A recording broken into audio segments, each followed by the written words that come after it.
YCP MP Margani Bharat కీలక వ్యాఖ్యలు చేశారు. టీడీపీ జనసేన పొత్తులో జనసేనానిని నమ్ముకొని ఉన్న నేతలంతా ఈ రోజు టికెట్ లేక రోడ్డున పడ్డారని, సైనికులను పవన్ రోడ్డున పడేశారని ఆరోపించారు.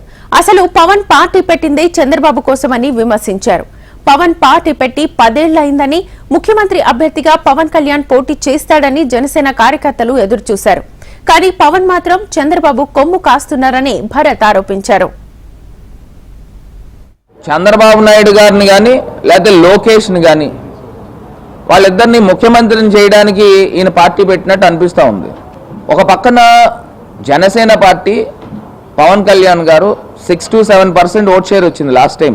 మరి గోదావరి జిల్లాలు చూసుకుంటే 14% వచ్చింది. మరి అంత ప్రజాదరణ ఉన్న వ్యక్తి ఆయన ముఖ్యమంత్రి అభ్యర్థి కిందన ఆయన పోటీ పడట్లా. ఆయన చంద్రబాబు నాయుడు గారికి పల్లకి మోద్దామనే కార్యక్రమం చేస్తూ ఉన్నారు.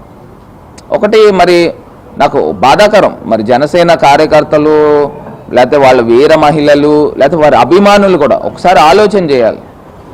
ఇప్పుడు మీరు కోరుకోవట్లేదండి మీ పవన్ కళ్యాణ్ గారు ముఖ్యమంత్రి అభ్యర్థి అయితే ఎంత ప్రజల్లో మీకు కానీ పవన్ కళ్యాణ్ గారిని అభిమానించే వాళ్ళు కానీ వాళ్ళకి ఎంత ధైర్యం ఉంటుంది? మరి వాళ్ళు కోరుకోవట్లేదు.